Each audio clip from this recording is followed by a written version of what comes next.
तो जहां से भी नहीं जी भरा, करूं क्या करोड़ों जहां नहीं। जिसको अपने नबी से जितनी मोहब्बत का दावा हो, कोशिश करें उतनी आवाज के साथ रसूल और आले रसूल की बारगाह में दुरूद सलाम की डालियां निछावर करें। पढ़ें बावाज़ बुलंद अल्लाहुम्मा सल्ली अला सय्यदिना व शफ़ीइना व नबीना व मौलाना मुहम्मदिन मादिनिल जूदी वल करम व आलिहि व अस्हाबिहि व बारिक व सल्लिम सलातन व सलामन अलैका या रसूल अल्लाह सल्लल्लाहु तआला अलैहि वसल्लम। मुबारकबाद के मुस्तहिक हैं तमाम ही आशिकान मुस्तफ़ा जो इस वक्त हुजूर सरकार दीवान शाह बाबा रहमतुल्लाहि तआला अलैहि के आंगन में बैठे हुए हैं। अल्लाह रब्बुल इज़्ज़त हम सब की हाजिरी को अपनी बारगाह में कबूल फरमाए और हमारी आज की इस महफिल को परवरदिगार आलम हम सब के लिए ज़रिया निजात बनाए। बड़े ही अच्छे और निराले अंदाज में अभी आपने भाई नदीम रज़ा फैज़ी साहिब को मोहब्बतों के साथ सुना और बड़े खूबसूरत अंदाज में अल्हम्दुलिल्लाह ये नात पढ़ते भी हैं। अल्लाह ताला मजीद कामयाबियाँ कामरानियाँ अता फरमाए और नकीब अहले सुन्नत नाशिर मसलक आला हजरत मुबल्लिग मसलक आला हजरत हजरत अल्लामा मौलाना सिराज ताबानी साहिब क़िबला दामजिल्लहुल आली जो आज के जलसे की नकाबत फरमा रहे हैं। माशाअल्लाह ये अपनी ज़ात में अलमबरदार मसलक आला हजरत भी हैं।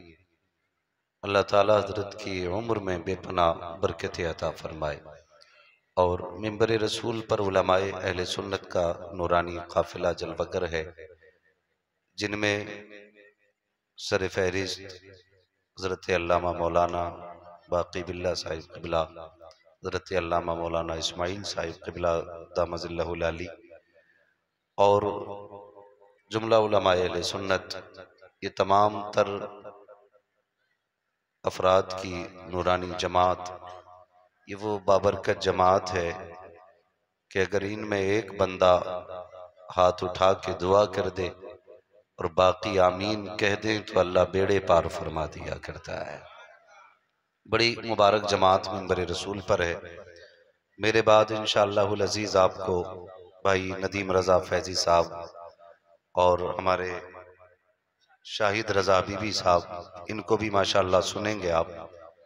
और अभी आपने सुन भी लिया है और एक बड़ा पुरकैफ मंजर जो दस्तारबंदी की शक्ल में आपके निगाहों के सामने जलवगर होगा, उस मंजर को भी आप मुलाहिजा फरमाएंगे।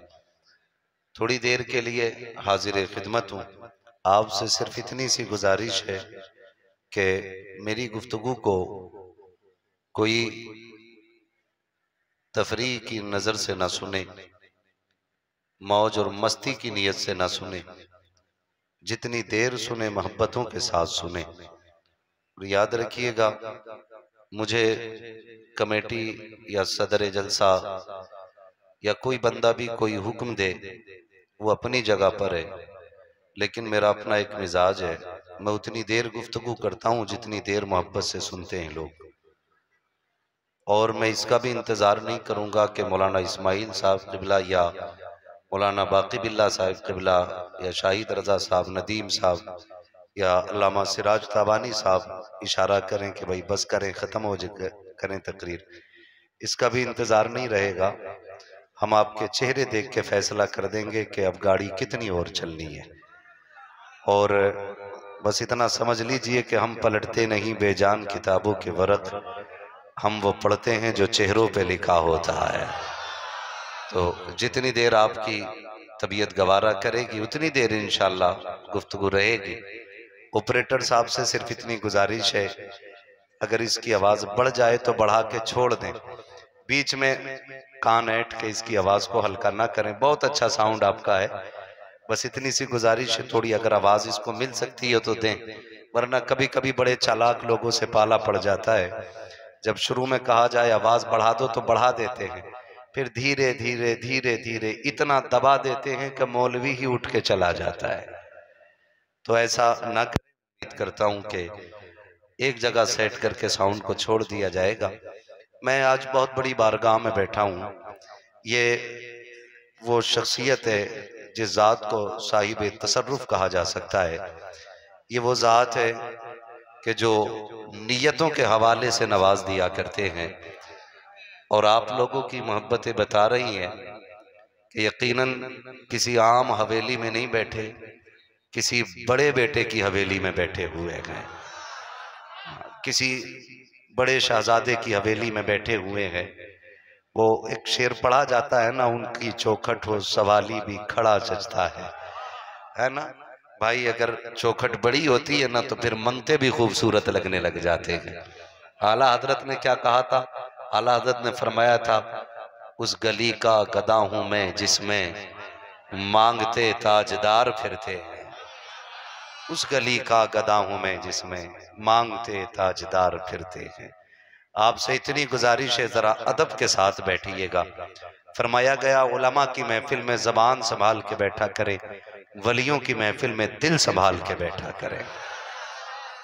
मैं उम्मीद करता हूं कि यहाँ पे कोई भी सड़े अकीदे लेके नहीं आया होगा। जितने भी आए होंगे निखरे अकीदे लेके आए होंगे।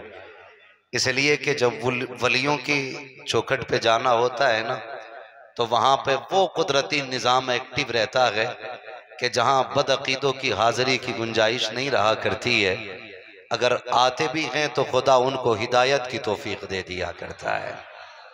हम बड़े फख्र से कहते हैं कि रब ने हमें बरेलवी बनाया है। जिसका नजरिया है वही बोले, और जिसका ना हो वो फिर अपने ईमान को टटोले। उम्मीद है सुबह उठते होते यही कहेगा, मैं मुजरिम हूं आका मुझे साथ ले लो, कि रस्ते में है जा बजा थाने वाले। और ये जो एक बात कही जाती है ना कि ये बरेलवी गाली देने आते हैं, बरेलवी गाली देने नहीं आते, तुम्हारे करतूत ही ऐसे हैं कि वो गाली लगते हैं।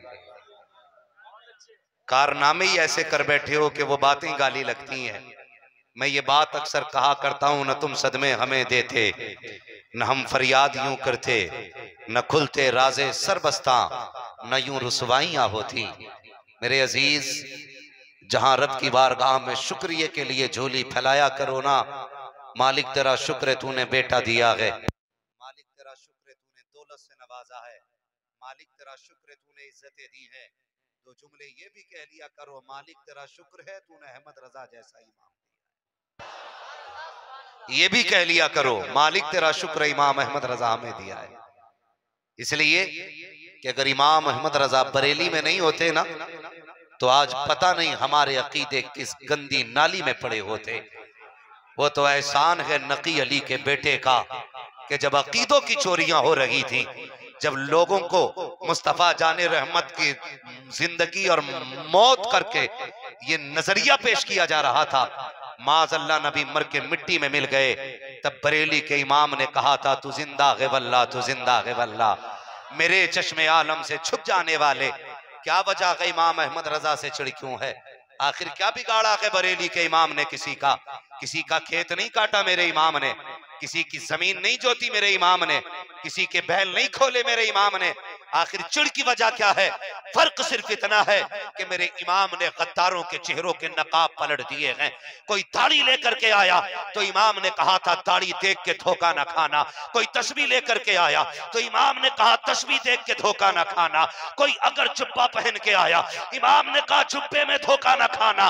अगर किसी ने सजदों के निशान दिखाए तो कहा धोखा ना खाना। सजदा तो इनके बाप इब्लीस की पेशानी में भी था। मैंने पूछा बता इमाम फिर सच किधर है? तो उन्होंने कहा था जिधर इश्क मुस्तफा नजर आ जाए आंखें बंद करके चले जाना, जिधर इश्क होगा उधर की सच्चाई हो, उधर ही हक होगा। जिधर इश्क होगा उधर ही हक होगा। इसलिए कि इश्क ये दुनिया की सबसे पहली कमाई है, सबसे पहली कमाई। और मैं अगर पूरी तारीख पे अगर बात करूं कि इन्होंने क्यों जन्म लिया, कब जन्म लिया, क्यों जन्म लिया, तो बड़ा वक्त लगेगा। बस इतना समझ लीजिए कि मुसलमानों के सीने से इश्क रसूल निकालने के लिए इस कौम को पैदा किया गया था। मोटी सी बात है, बस एक मोटी सी बात मैंने बता दी, क्योंकि दुनिया जानती है जब तक हमारे सीने में इश्क रसूल है ना, हम मिट नहीं सकते, हम मिट नहीं सकते। जब तक इश्क रसूल हमारे सीने में है, हमें कोई ताकत मिटा नहीं सकती है, और कोई दर्द हमें पीछे नहीं हटा सकता है, कोई दर्द हमें पीछे नहीं हटा सकता। चाहे वो औलाद का गम हो, जायदाद का गम हो, जिंदगी का गम हो, बदन जख्मों से चूर हो, अगर इश्क रसूल सीने में है ना, तो बदर के बच्चों की कहानी आप देखें, खुदा की कसम, जो बच्चों ने इश्क पेश किया था, हाँ, मुआज और मुअव्विज, दो बच्चे, एक बच्चे का बाजू कट गया तो जो पट्टा होता है ना, पट्टा, उसमें हिलका रह गया, हिलका रह गया। जरा सी उंगली कट जाए ना तो लोग गले में रस्सी डाल के टांगे रहते हैं, क्या उंगली में कहीं दर्द ना हो जाए। कलाई टूट जाए ना तो दवाएं रखते हैं, हिलने से दर्द ना हो जाए। मगर इश्क रसूल वो मरहम है जब बड़े से बड़े दर्द को मिटा दिया करता है।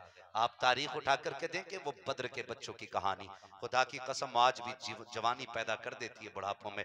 जब बाजू कटाना एक बच्चे का, पट्टा हिलका रह गया, उसने जब देखा कि ये तलवार चलाने में तकलीफ पैदा कर रहा है, उसने पैर के नीचे बाजू रख के दबा के झटका दिया और बाजू तोड़ के फेंक दिया।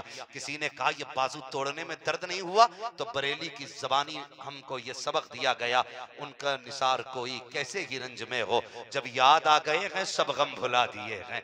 इश्क रसूल अगर सीने में होता है ना, तो फिर दर्द का एहसास नहीं होता है। एहसान मानो बरेली के अहमद रजा का कि उसने हमारे अकीदे की हिफाजत की है। लोग चीख जाया करते हैं बरेली बरेली गाया करते हो, याद रखिएगा हम तावे के साथ कहते हैं, जब देखो तो सही वैक्सीन उतने दिन चली है जितने दिन कोरोना चला है, उतने दिन हवा महामारी की दवाइयां चली जितने दिन हैजा चलता रहा। जब हैजे का खात्मा हुआ तो उसकी दवाइयों का निशान मिट गया। जब तक कोरोना चलता रहा वैक्सीन हर दुकान पे मौजूद थी, जब कोरोना खत्म तो वैक्सीन का तस्करा खत्म हो गया।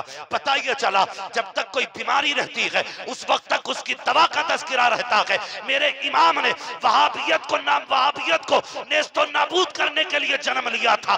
बात करते हो इमाम अहमद रजा के नारे की, तो जब तक वहाबियत जिंदा रहेगी तब तक इमाम अहमद रजा का नारा लगता रहेगा, तब तक मसलक आला हजरत का नारा लगता रहेगा। जिस दिन वहाबियत खत्म हो जाएगी उस दिन जरूरत नहीं है, खुदा की कसम, जब तक वहाबियत का दम तोड़ना पड़ेगा तो बरेली के अहमद रजा का नारा लगाना पड़ेगा।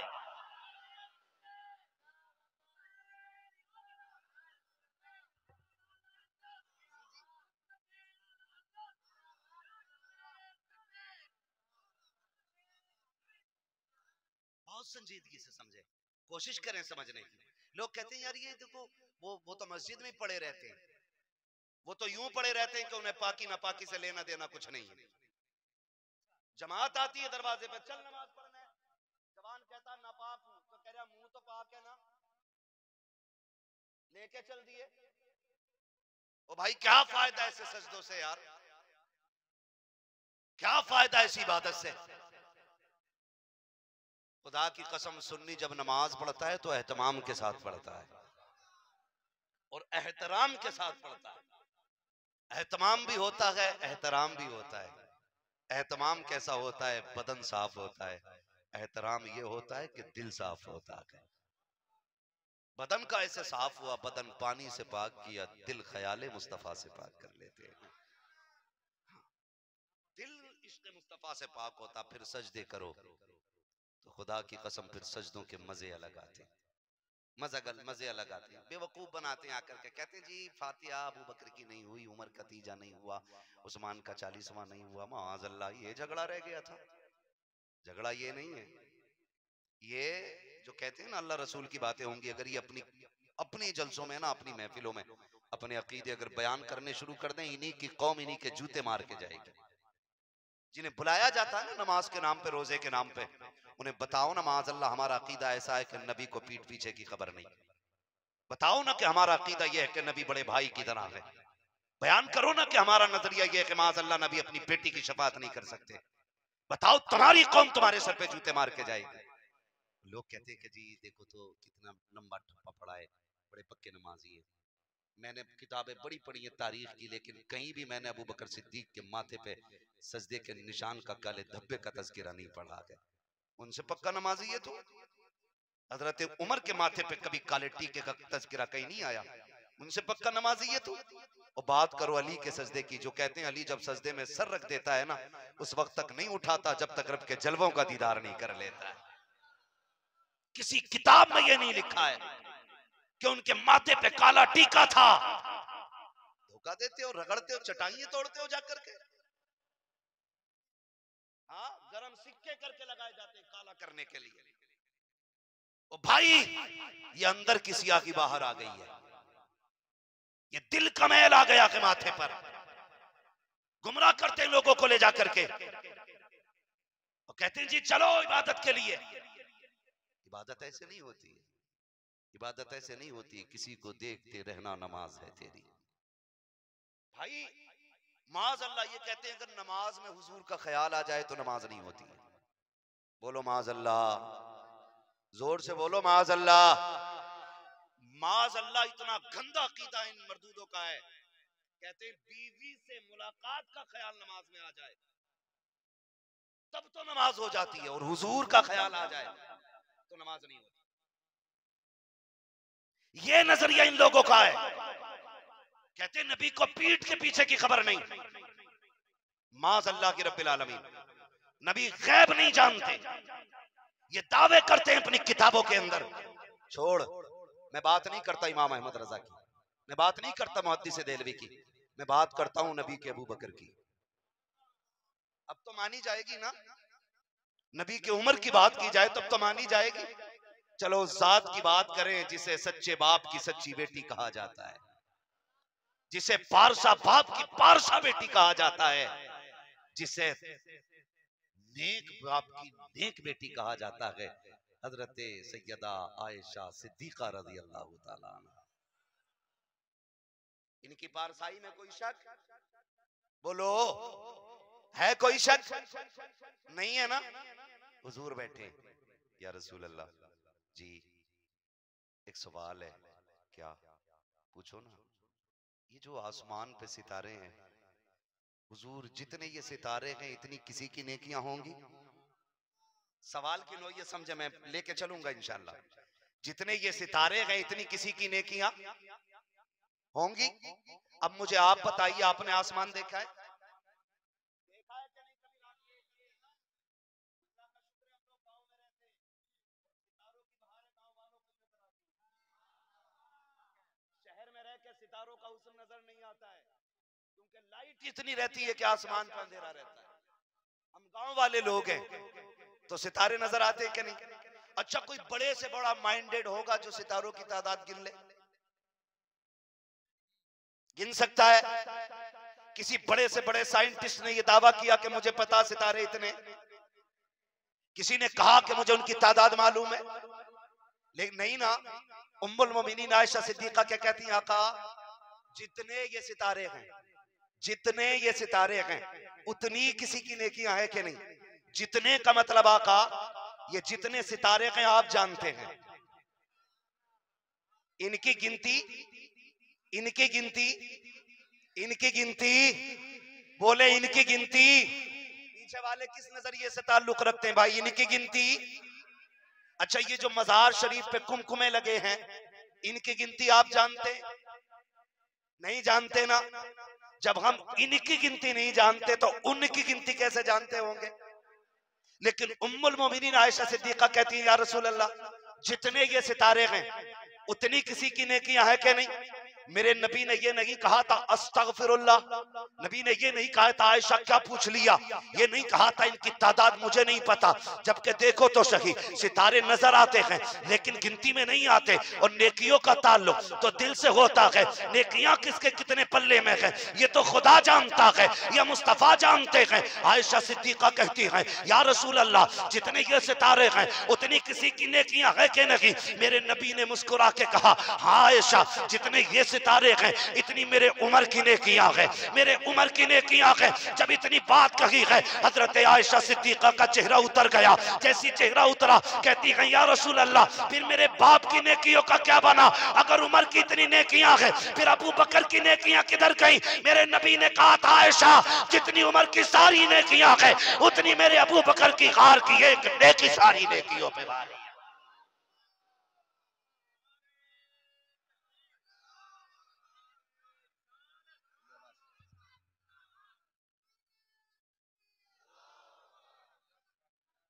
अब मुझे बताया जाए, आयशा सिद्दीका का अकीदा यह है, नबी गैब जानते हैं। उम्मुल मोमिनीन का अकीदा यह है, नबी गैब जानते हैं। और हुजूर खुद बता रहे हैं, आयशा उमर की कितनी नेकियां हैं ये मुझे पता है, कितनी नेकी कितनी भारी है ये मुझे पता है, अबू बकर की कितनी नेकियां हैं ये मुझे पता है, किस नेकी का वजन कितना है ये मुझे पता है। गोया सारे सहाबा का अकीदा यह है, मुस्तफा गैब जानते हैं। तो इमाम अहमद रजा से चुलकेशी उनका नजरिया देखा, मुस्तफा का इल्म देखा, तभी तो कहा था और कोई गैब क्या, तुमसे निगाहों भरा जब ना खुदा की छुपा तुम पे करोड़ों दुरूद। खुदा का शुक्र है उसने हमें बरेलवी बनाया, इमाम अहमद रजा जैसा इमाम हमें दिया है, करम रब का तो उसने हमें इमाम अहमद रजा जैसा इमाम दिया है। थोड़ा कम करें, इमाम अहमद रजा जैसा हमें इमाम दिया है। और हमारी सच्चाई की सबसे बड़ी दलील, सारे वली हमारी जमात में पैदा होते। आप धामनगर शरीफ से लेकर मदीना शरीफ तक चले जाइए, सारे वली अहले सुन्नत में पैदा होते। किसी ऊंचे पजामे वाले बाप के आंगन में किसी वली ने आंख नहीं खोली।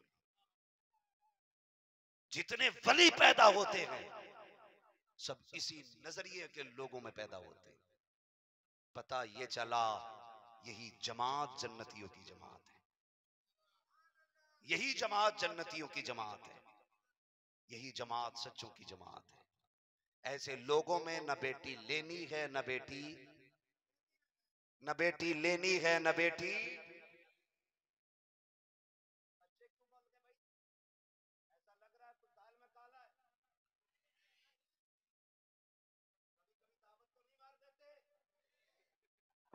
चाय नहीं पीते ना, पीनी भी नहीं है, क्योंकि हमें कयामत में हुजूर के हाथ से जामे कौसर लेना है। ये अकीदा मजबूत रखिए। कभी कभी दावत मार दी, एक तो ये कह रहा जी चलो बेटी देने में हरज है, लेने में क्या हरज है, ले आए हमने दी थोड़ी। मैंने कहा पगले अकल नहीं तुझे, देते हो तो एक जाती है और लेते हो तो पूरा घर चला जाता है। तजर्बा करके देख लेना, करोगे तो डूब जाओगे। पति तौर पे इसको आजमाने की भी कोशिश मत करना। धोखे से भी किसी बदअकीदे की बेटी घर नहीं लानी है, लानी नहीं है। इसलिए किसी की भी बेटी हमें नबी की बेटी से ज्यादा प्यारी नहीं है। हाँ, किसी भी बदअकीदे से हमारा कोई रिश्ता नहीं है, इसलिए कि हमने रिश्ता मदीने वाले से जोड़ रखा है। कहती थी दुरूद पढ़ो बड़ा सवाब है। देखो जब देखो जुम्मे में आओ जन्नत की तरफ, जन्नत तेरे बाप की है, जन्नत रसूल पाक की है। और बरेली वालों ने साफ कहा था तुझसे और जन्नत से क्या मतलब, वहां भी दूर हो, हम रसूलुल्लाह के जन्नत, जन्नत रसूलुल्लाह की। हजरत कितना सितम किया है, कितना सितम किया। और ऐसा मौलवी जो चाय पे बिक जाए, ऐसा इमाम एक वक्त के खाने पे बिक जाए, जो ये कह नहीं मैं कुछ नहीं कह सकता, इमामत का मसला है, लात मार दो। कहते यहां चापलोस की जरूरत नहीं, मुस्तफा के आशिक की जरूरत है। कई लोग कह देते हैं ना जी मसलियत थी इसलिए दावत खा ली। मसलियत पे बात होगी तो लंबी होगी, बस मैं इतना समझाना चाहता हूं, समझने की कोशिश करें। कौन कौन सा सितम नहीं, ये धोखा दिया जाता है हमें, हुजूर से इश्क है, हुजूर से इश्क है। इसे इश्क कहते हैं। इन्होंने नबी की अम्मी की कब्र खोदी माज़अल्लाह, और उसमें आग लगाई इन्होंने। सैयदा तैयबा ताहिरा आबिदा जाहिदा नकिया तकिया जकिया हजरत सैयदा फातिमा ज़हरा। आपकी कब्र अनवर पे बिल्डोजर चलाया इन खबीसों ने। आप खुद फैसला करें, मेरे बाप की कब्र पे कोई बिल्डोजर चलाए, मेरी माँ की कब्र कोई खोदे, बर्दाश्त करूंगा मैं? आप करोगे? करोगे आप? आपकी माँ की कब्र खोद के कोई आग लगाए, उसे सलाम करोगे? आपकी बेटी की कब्र पे कोई बिल्डोजर चलाए, आप बर्दाश्त करोगे? उससे रिश्ते करोगे? अगर नहीं तो इन कुत्तों ने मेरे हुजूर की बेटी की कब्र पे बिल्डोजर चलाया। जानते हो कौन है बेटी? ये वो फातिमा है, जब हुजूर परदेश जाया करते थे तो सबसे आखिर में खातून जन्नत से मुलाकात करते, और जब पलट के आया करते थे तो सबसे पहले अपनी बेटी से मुलाकात करते थे। क्यों? ताकि बेटी से फासले का वक्त कम से कम रहे। जाते हुए सबसे आखिर में मिलके जाते थे, आते हुए सबसे पहले मिलते थे, क्योंकि मुस्तफा को बेटी की दूरी गवारा नहीं थी। और तारीख गवाह है, जब बेटी को रुखसत किया अली के घर भेजा, 5 दिन बेटी नहीं आई ना, हुजूर चल के खातून जन्नत के घर आ गए। और खुदा की कसम आने का अंदाज, दरवाजे पे पहुंचे, मंदक्कल बाब अना मोहम्मद रसूलुल्लाह। इतना कहा, कहती अब्बा जान दरवाजा खुला है, तशरीफ ले आइए। आप इजाजत क्यों लेते हैं? आपकी बेटी की चौखट है। फरमाया फातिमा मैं कायनात को बताना चाहता हूँ, दरवाजा भले बेटी का क्यों ना हो, बिना इजाजत किसी चौखट में दाखिल नहीं होना चाहिए। ये पैगंबर इस्लाम का सबक है। अंदर तशरीफ लाए हुजूर। अब्बा कैसे आना हुआ? सुने जरा, कैसे आना हुआ? कैसी बेटी है हुजूर की? अब्बा कैसे आना हुआ? बेटी बड़ी याद आ रही थी, बुलाने आया हूं, बुलाने आया हूं, साथ चलना है मेरे। खातून जन्नत अगर चाहती तो कह देती अब्बा चलें, लेकिन जैसे ही मुस्तफा ने कहा ना लेने के लिए आया हूं, खातून जन्नत की गर्दन झुकी, अब्बा अली घर नहीं है अभी। सुने जरा, और सारी बेटियों को सबक दिया जाए। ये जो होता है ना, मियां घर नहीं बीवी को डर नहीं, मियां चला कमाने बीवी चली लुटाने। मेरी बेटी कान खोल के सुन, तू किसी नबी की बेटी नहीं है, ना किसी वली की बेटी है। तुम में कोई किसान की बेटी है, कोई मजदूर की बेटी है, कोई बिजनेसमैन की बेटी है, कोई सर्विसमैन की बेटी है। सबक सीख तो सकी। पैगंबर इस्लाम आए हैं, बेटी चले, कहा अब्बा अली घर नहीं है। मेरे नबी ने ये नहीं कहा था ए बेटी अली भी मेरा है, तू भी मेरी है, चल मेरे साथ, बल्कि कहा ठीक है, जब तक अली आते हैं मैं इंतजार कर लेता हूँ। अल्लाह अकबर। मेरे नबी खातून जन्नत के मकान के एक कोने में बैठ जाते हैं। थोड़ी देर गुजरी है, हजरत अली दरवाजे पे आए, पहला कदम रखा है, लंबी लंबी सांसें ली हैं। खातून मुस्कुराने लग जाती हैं। ए अली ये सांसें लंबी लंबी क्यों ले रहे हो? हजरत अली ने कहा था फातिमा खुशबू बता रही है, क्या नबी आए थे, आका तशरीफ लाए थे। मुस्कुरा के कहती हैं आका अली गए, अली अभी आका गए नहीं है। कहा किधर है? कहा वो देख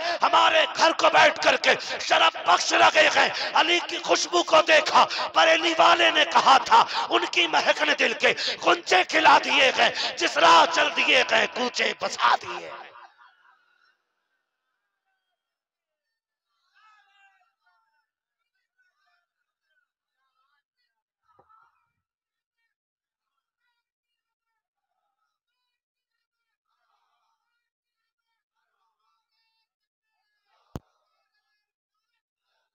सुनो मेरी बेटियों और मेरे बेटो, तुम भी कान खोल के सुनो। हर बाप मेरी बात को ना यहाँ लिख के लेके जाए, यहाँ लिखे मेरी बात को। जब बेटियों को डोली में बिठाते वक्त कहते हो ना डरियो ना, एक फोन कर देना, कोई भी आके संभाल लेगा। ऐसे लोग जो बेटियों की हिमायत करते हैं वो बेटियों की हिमायत नहीं, उनके घर को बर्बाद करने की बात कर रहे हैं। भूल गए, वो दौर चला गया दिमाग से। आज मिसाल तक नहीं मिलती है। बेटियों के रिश्ते होते ही ससुराल से फोन भेज दिया जाता है, बेगैरती की हद कर दी जाती है। अभी निकाह नहीं हुआ है, घंटे घंटों फोनों पे बातें चल रही हैं, अभी निकाह नहीं हुआ है, बेगैरती की हद हो जाती है, हया के पर्दे हटा दिए जाते हैं। और उसके बाद आलम यह होता है, जब बेटी रुखसत होने लगती है, बाप कान में कहता है सास से दब के बात ना करना, ससुर से डरने की जरूरत नहीं है, अकेली नहीं है, एक फोन करेगी सारे आ जाएंगे, सबको देख लिया जाएगा। खबरदार, ऐसे बेटियों को रुखसत नहीं किया जाता। उस दौर को आंखें तरस गई है देखने के लिए जब बेटियां रुखसत होती थी। बाप कान में आके कहता था लगती जिगर नूरे नजर, देख मेरी पगड़ी की लाज रख लेना, मेरी टोपी की इज्जत बचा लेना, दुल्हन के जोड़े में जा रही है, उस घर से रिश्ता उस दिन टूटना चाहिए जिस दिन कफन पहन के घर से निकले। ये कह के बाप रुखसत करता था। पैगंबर इस्लाम कहते हैं ए बेटी फातिमा, अली को आ जाने दो, उसके बाद जाया जाएगा। अल्लाह अकबर, अली आए हैं, कदमों में बैठ जाते हैं। आका कैसे आना हुआ? अली बेटी की याद आ रही थी, लेने के लिए चला आया। हुजूर माजरत चाहूंगा, इतनी देर इंतजार क्यों किया? बेटी को लेके चले जाते। मेरे नबी ने कहा अली, जब मैंने बेटी को भेजा था उस दिन मैंने कह दिया था ए फातिमा, आज तक मेरी जिम्मेदारी थी, आज के बाद अली की जिम्मेदारी है। आका, मेरे माँ बाप आप पे कुर्बान हो जाएं, आप अली की जान के भी मालिक हैं, फातिमा की जान के भी मालिक हैं। आप कहते थे लेके चले जाते, आका फरमाते हैं ए अली, मैं हाथ पकड़ के बेटी को ले जाता, लेकिन दुनिया को ये मिसाल मिल जाती कि हुजूर की बेटी शोहर के बगैर घर से चली गई थी। ए अली, मैं तेरी मर्जी के बगैर नहीं लेके जाऊंगा, ताकि जमाने को पता चल जाए बाप अपनी जगह पर है, लेकिन जब बात शोहर की आ जाए, औरत शोहर की मर्जी के बगैर घर से नहीं निकल सकती है। ये सबक पढ़ाया जाए बेटियों को। जब माएँ ऐसी होती हैं तो बेटा हुसैन पैदा होता है, माएँ ऐसी होती हैं तो बेटी ज़ैनब पैदा होती है।